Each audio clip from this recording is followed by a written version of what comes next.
और मेरे प्यारे बच्चों, कैसे हैं आप लोग। मुझे पूर्ण विश्वास है आप लोग बहुत अच्छे होंगे। मैं रुपेश कुमार सिंह, आप सभी का हमारे जेएमडी क्लासेस में स्वागत है। आप हमारे channel JMD IAS and SSC classes को सब्सक्राइब करें और बेल आइकन दबाना तो बिल्कुल ना भूलें, ताकि रीजनिंग की जो भी वीडियो अपलोड हो इसकी सबसे पहले नोटिफिकेशन आपको मिले। चलिए, आज जो हम रीजनिंग का जो टॉपिक पढ़ेंगे वो हमारा टॉपिक है क्लासिफिकेशन।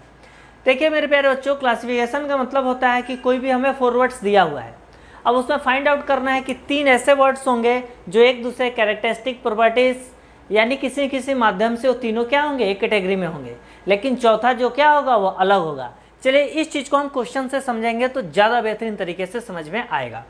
जैसे यहाँ दिया हुआ है गुजरात, महाराष्ट्र, कर्नाटका और अरुणाचल प्रदेश। हमें पता है मेरे प्यारे बच्चों, जब हम लेफ्ट हैंड साइड से स्टार्ट करते हैं तो केरल हो गया, कर्नाटका हो गया, गोवा हो गया, महाराष्ट्र हो गया, ठीक है। अब यहाँ पे गुजरात हो गया, फिर राजस्थान हो गया। तो मेरे प्यारे बच्चों आप देखिए कि हमने लेफ्ट साइड से स्टार्ट किया और इधर हमने लेफ्ट में चले गए, यानी हम वेस्ट में जा रहे हैं। गुजरात हमारा वेस्ट में है, लेकिन अरुणाचल प्रदेश हमारा क्या है, राइट में है, यानी ईस्ट में है। अरुणाचल प्रदेश हो गया, असम हो गया, मणिपुर, मिजोरम हो गया, इम्फाल हो गया, शिलोंग हो गया, यानी 7 सिस्टर भी कहते हैं। यानी एक कंप्लीट हो गया राइट हैंड साइड और ये 3 हमारा क्या हो गया, लेफ्ट हैंड साइड, यानी साउथ से लेके लेफ्ट तक। एक तो ये हो गया। और सेकंड क्या है, सेकंड क्या है, जो हमारा कर्नाटका दिया हुआ है, महाराष्ट्र दिया हुआ है और हमारा गुजरात दिया हुआ है, ये तीनों की सीमा एक दूसरे से क्या करती है, कनेक्ट करती है। तीनों एक दूसरे से कनेक्ट नहीं करते हैं। जैसे हमारा कर्नाटका है महाराष्ट्र से टच करता है, महाराष्ट्र क्या है हमारे राजस्थान से टच करता है, लेकिन अरुणाचल प्रदेश से उसकी बाउंड्रीज तीनों किसी से टच नहीं करती है। तो हमारा ये 2 तरीके से हम इसमें डिफ्रेंशिएट कर देंगे, तो हमारा क्या हो जाएगा, अरुणाचल प्रदेश। ठीक है मेरे प्यारे बच्चों। अब देखिए यहाँ दिया हुआ है स्विंग, गुगली, यर्कर और बाउंसर। मेरे प्यारे बच्चों इसको बहुत अच्छे समझना है।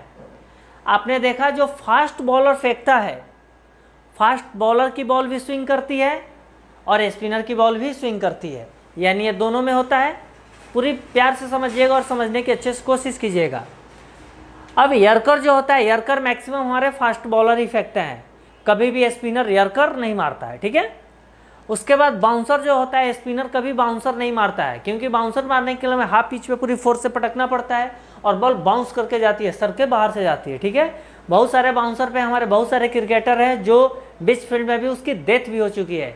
जैसे ऑस्ट्रेलिया का जो फिलिप ह्यूज थे, जिनकी बाउंसर बॉल पे यहाँ पीछे लगे थी, पहले हेमलेट कवर का नहीं आता था तो उनको वहीं पे लगा था और 2 से 3 दिन में उनकी मौत हो गई थी, ठीक है। लेकिन गुगली उसे कहते हैं, गुगली केवल स्पिनर ही डालता है। गुगली कौन डालता है, केवल स्पिनर ही डालता है, फास्टर कभी भी गुगली नहीं डालता है।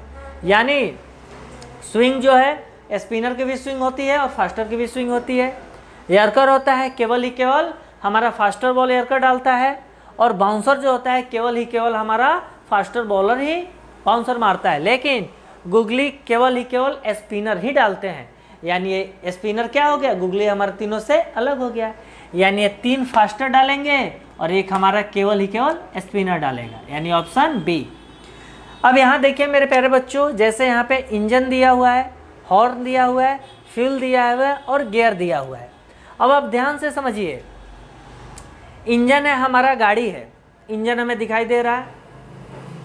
गाड़ी का हॉर्न है, हम हॉर्न बजाते हैं तो ऐसे तो नहीं हॉर्न बजाए बस हॉर्न गायब, उसके बाद विलुप्त हो जाएगा, हमें हॉर्न दिखाई नहीं देगी, ऐसा तो होता नहीं है। हमें हॉर्न बजाने के, यहाँ भी अगर कोई पब्लिक आगे आता है तो हॉर्न बजाते हैं, आगे भी पब्लिक आता है तो हॉर्न बजाते हैं। यानी हमें रास्ते में जहाँ भी साइड लेना है या पब्लिक क्राउड प्लेस आगे है तो हॉर्न बजाते हैं, ताकि वो हमें रास्ते दे, हमारे पाथ क्लियर करे, ताकि हमें आगे की ओर बढ़ जाए। गियर जो होता है, हम किसी भी गाड़ी में क्लच को दाबते हैं, गियर लगाते हैं, फर्स्ट सेकंड थर्ड फोर्थ, तो गाड़ी फराटेदार 80, 85, 70 के स्पीड में चलती है। लेकिन फ्यूल हमारा क्या है, फ्यूल जलने के बाद फ्यूल हमारा ख़त्म हो जाता है। आपने देखा होगा बहुत सारे बाइक्स हैं कि उसकी फ्यूल ख़त्म हो जाती है तो बहुत सारे लड़के उसको ऐसे डुबराते हुए लेके जाते हैं। क्यों लेके जाते हैं, क्योंकि उन्हें अगर उनकी मीटर ख़राब है, वाइल मीटर उनको नहीं बता रहा है, तो फ्यूल कभी ना कभी ख़त्म हो जाएगा अगर हम हर समय पर फ्यूल को नहीं डालते हैं। इसलिए हम क्यों बोलते हैं कि हमारा फ्यूल का जो मीटर होना चाहिए हमेशा सही होना चाहिए, हमें वह रीडिंग बताते रहना चाहिए कि आपके गाड़ी में इतना फ्यूल है, यानी फ्यूल की रिक्वायरमेंट है, आप फुलफिल कर लो, ठीक है। यानी हमारा फ्यूल क्या हो गया, इन चारों से अलग हो गया। इंजन भी दिखाई देता है, हॉर्न भी हमें यूज़ करते हैं दिखाई देता है, गियर भी दिखाई देता है, लेकिन फ्यूल हम उसमें डालते हैं तो फ्यूल ख़त्म हो जाता है। तो कौन सा वर्ड हो गया? फ्यूल। अब तीसरा क्या हो गया कि इंजन भी हमारा लिक्विड चीज़ नहीं है, हॉर्न भी लिक्विड चीज़ नहीं है, गियर भी लिक्विड नहीं है, लेकिन फ्यूल क्या है? लिक्विड फॉर्म में होता है। इसलिए इस दो कैटेगरी से फ्यूल हमारा क्या हो गया? अलग कैटेगरी हो गया। 3 एक समान और चौथा अलग। अगला हमारा क्वेश्चन दिया हुआ है टेम्पल, जिसमें मंदिर में जाके हरे कृष्णा हरे राधे श्याम करते हैं। वर्शिप, हम पूजा करते हैं। मॉस्क्यू यानी मस्जिद में लोग अपना प्रे करते हैं। चर्च में हमें जाके हम लोग अपना प्रे करते हैं। लेकिन ये तो एक पार्टिकुलर धार्मिक स्थल हो गया टेम्पल, मॉस्क्यू भी एक धार्मिक स्थल हो गया, चर्च भी एक धार्मिक हो गया, लेकिन वर्शिप क्या है? यह पूजा, तीनों जगह पूजा करते हैं। तो यह एक प्लेस हो गया, मॉस्क्यू, चर्च और हमारा टेम्पल, ये पार्टिकुलर हमारा प्लेस हो गया। पर वर्शिप, पूजा हमारा कोई प्लेस नहीं है। तो वर्शिप क्या है? ये अलग हो गया। तीनों जगह जाके हम आस्था की प्रेयर करते हैं, तो वर्शिप हमारा तीनों से अलग हो गया। मुझे पूर्ण विश्वास है मेरे प्यारे बच्चों आप सबको समझ में आ गया होगा। चलिए आप इसको नोट डाउन कीजिए, हम अगला क्वेश्चन देखते हैं। अगला क्वेश्चन हमारा है, पूरी मेहनत से पढ़े, पूरी शिद्दत से पढ़े, तरक्की आपकी कदम चूमेगी। चलिए आपने नोट डाउन कर लिया इसको। अगर नोट डाउन आप नहीं किए हो तो पॉज करके नोट डाउन कर लेना, ठीक है। चलिए अगला क्वेश्चन हम देखते हैं। पूरी मेहनत कीजिए, इस पूरे विश्व में पूरे मेहनत से काम किया गया, आज तक कभी भी कोई असफल नहीं हुआ है। वो कोई भी फील्ड हो, कैसा भी फील्ड हो, हमें तरक्की करने के लिए एक ही हमारे पास ब्रह्मास्त्र है, वो क्या है? मेहनत। और मुझे पता है कि हमारे इंडियन बच्चों में इतनी ताकत है कि मेहनत करने से कभी पीछे नहीं हटते हैं, ठीक है। चलिए अगला क्वेश्चन दिया हुआ है, अपार्टमेंट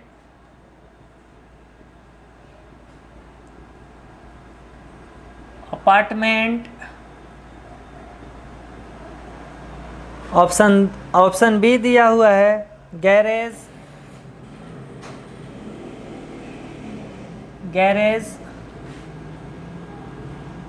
ऑप्शन सी दिया हुआ है, क्वार्टर।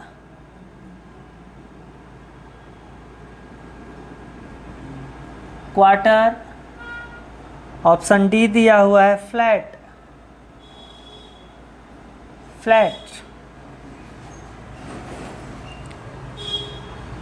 अगला क्वेश्चन दिया हुआ है, हर्ब। ऑप्शन बी दिया हुआ है, फ्लावर। ऑप्शन सी दिया हुआ है, ट्री। और ऑप्शन डी दिया हुआ है, श्रब।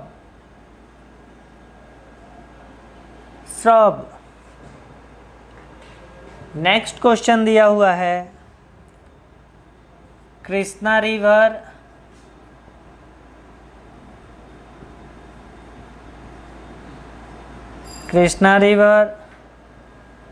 दूसरा दिया हुआ है, महानंदी रिवर।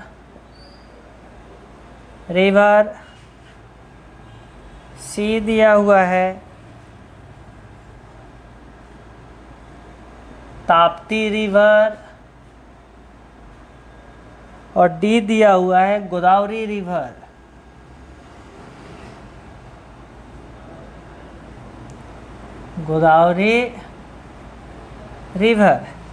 अब चलिए मेरे प्यारे बच्चों, 1 बाय 1 करके हम पूरे अच्छे से समझते हैं। जैसे यहाँ देखिए, हमें दिया हुआ है अपार्टमेंट दिया हुआ है, गैरेज दिया हुआ है, क्वार्टर दिया हुआ है, फ्लैट दिया हुआ है। तो मेरे प्यारे बच्चों ये देखने से समझ में आ रहा है कि अपार्टमेंट क्या होता है। अपार्टमेंट में हम आप कोई भी रहता है, हमारा अपार्टमेंट हमारा घर है, हम उसमें रहते हैं, अच्छे से सुखमय जीवन व्यतीत करते हैं। अभी लॉकडाउन होने के बाद सब कोई अपने घर में, क्वार्टर में, अपार्टमेंट में रहता था। किसकी फुल अपनी घर होती है, कुछ क्वार्टर कहते हैं, जैसे सरकारी क्वार्टर मिला रहता है जिसमें 2 4 5 रूम होते हैं, और गवर्नमेंट के द्वारा क्वार्टर मिला है, उसमें अच्छे से रहते हैं, हम अपना जॉब करते हैं। फ्लैट उसे कहते हैं जो एक बिल्डिंग होती है, उस पर first floor, second floor, third floor रहता है। मान लो किसी ने सेकंड फ्लोर परचेज कर लिया तो पार्टिकुलर एक फ्लैट परचेज करके रहता है, एक पूरी बिल्डिंग अलग हो गई और एक फ्लैट अलग हो गई। लेकिन गैरेज हम उसे कहते हैं जहाँ पे हम अपनी गाड़ियाँ को ले जाके खड़ा करते हैं। गैरेज 2 तरह का होता है, एक हम आते हैं तो अपनी गाड़ी को अपने स्टे डेक बना देते हैं, उस गैरेज में अपने गाड़ी को लगा देते हैं, और बंद कर देते हैं, यानी उसमें गाड़ियाँ ही खड़ा करते हैं। या अगर हमारे गाड़ी में कुछ भी ट्रबल होता है तो हम गैरेज में उसको दिखाने जाते हैं, ठीक है। लेकिन यह तीनों चीज़ में तो इंसान रहते हैं, लेकिन चौथा गैरेज में क्या रहता है? गैरेज में कोई इंसान तो रहेगा नहीं। इंसान को बीमारी होगा तो हॉस्पिटल जाएगा, गैरेज में दिखाने थोड़े जाएगा। लेकिन कोई भी हमारे व्हीकल है, कोई भी गाड़ी खराब होती है तो हम गैरेज में दिखाने जाते हैं, या घर में गैरेज बना देते हैं, उसमें हम गाड़ी को पार्क कर देते हैं, ठीक है। तो हमारा ये गैरेज क्या हो गया? इन सब में ऑड हो गया, यानी ऑप्शन बी आंसर। अगला दिया हुआ है हर्ब दिया हुआ है, फ्लावर दिया हुआ है, ट्री दिया हुआ है और श्रब दिया हुआ है। आप देखो मेरे प्यारे बच्चों, हर्ब हमारा एक टाइप का प्लांट हो गया, ट्री भी हमारे वृक्ष हो गए, और श्रब भी हमारा एक टाइप का ट्री हो गया, ठीक है। अब आपको यह समझना है, लेकिन फ्लावर क्या होता है? फ्लावर हमारा फूल होता है, यानी श्रब में भी, हर्ब में भी और ट्री में भी जब हमारे फूल लगते हैं तो फूल से हमारे फल निकलते हैं, कलियाँ निकलती है। कभी भी हमारा फ्लावर एक ट्री या कोई भी प्लांट नहीं होता है, यानी फ्लावर हमारा क्या हो गया? इन तीनों में अलग हो गया, ठीक है। ये सारे हमारे प्लांट ही है, एक बड़े होते हैं, कुछ छोटे होते हैं, ठीक है। अब यहाँ दिया हुआ है Krishna river, Mahanadi river, Tapti river और गोदावरी रिवर। हमें पता है मेरे प्यारे बच्चों कि हमारे नॉर्थ में क्या है? हिमालय है, हमारे साउथ में क्या है? हिंद महासागर है, ठीक है। हमारे राइट हैंड में क्या है? क्या है मेरे प्यारे बच्चों? बंगाल की खाड़ी है, और लेफ्ट हैंड में हमारा अरब सागर है, ठीक है, पैसिफिक ओशन है। तो अरब सागर हमारा है, पैसिफिक ओशन, तो हमें पता है कि कृष्णा, महानंदी और गोदावरी ये सारे हमारे ईस्ट की ओर जाती है, या ये हमारे सारे ईस्ट की ओर जाती है, और बंगाल की खाड़ी में ये नदियाँ जाके मिल जाती है और वहाँ पे लुप्त हो जाती है, ठीक है। लेकिन ताप्ती हमारी है वो पैसिफिक ओशन में जाती है, यानी कहाँ जाती है? वेस्ट की तरफ जाती है। इसकी हमारे फ्लो किधर की होती है? ताप्ती नदी की फ्लो किधर होती है? हमारे वेस्ट की तरफ होती है। लेकिन बाकी ये हमारे तीन नदियाँ हैं, कृष्णा हो गई, महानंदी हो गई, गोदावरी हो गई, इसकी फ्लो हमारे किधर होती है? राइट हैंड साइड में होती है। तो मेरे प्यारे बच्चों आप देखिए कि ज्योग्राफी के क्वेश्चन भी रिलेट करके इसमें आ रहे हैं, यानी हमें यह समझना है कि आखिर किस बेसिस पे इसको डिफ्रेंशिएट करता है। मैं बार बार अपने प्यारे बच्चों से एक ही बात बोलता हूँ कि सिलेक्शन तभी होगा जब आपकी ताकत होगी, आपकी इच्छा होगी, और इच्छा सबके पास 24 आवर है। हमें फिक्स करना है कि सुबह हमें जगने के बाद 5 से 8 आवर एवरी डे पढ़ना है। वीक में 7 डे होते हैं तो 5 डेज पढ़ लो, 6 डे पढ़ लो, पार्टिकुलर एक दिन पूरी फ्री रखो, सुबह जगो, 1-2 घंटे पढ़ो, दिन भर आपको घूमना है, सोना है, जहाँ जाना है, कोई भी काम करो, अच्छे काम करो। बाकी 5 to 6 डे पूरी मेहनत से पढ़ो। 1 साल 1.5 साल में आपका सिलेक्शन फिक्स है, दुनिया के कोई भी ताकत आपको नहीं रोक सकता है। एक सच्चाई क्या है कि हमारा जो देश है बहुत ही पॉपुलेटेड कंट्री है। इतने बड़े पॉपुलेटेड कंट्री में हमारे पास टैलेंटेड बच्चों की कमी नहीं है। अगर 10 लाख, 20 लाख, 40 लाख, अगर 10,000 सीट के लिए एप्लीकेशन फॉर्म जाता है तो आप सोचिए कि उसमें कंपटीशन कितनी तगड़ी है। अगर हम चाहेंगे कि खूब सोएं, खूब घूमें, खूब गाना सुने और पढ़ाई कम करें तो क्या कभी पॉसिबल है कि आपका सिलेक्शन हो जाए?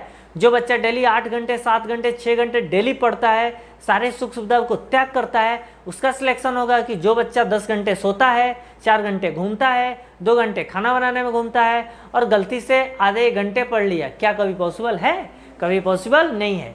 तो हमें पूर्ण विश्वास है आप लोग पूरी मेहनत से पढ़ोगे, क्योंकि आप पे आपका हर किसी का अरमान लगा हुआ है, आपके माता पिता का, आपके दोस्तों का, आपके भाई बहन का, हर किसी का आपके ऊपर एक आस्था जुड़ा हुआ है कि हमारे बच्चे को कहीं से पैसे दे रहे हैं और बच्चा मेहनत करेगा और सिलेक्शन करके दिलाएगा।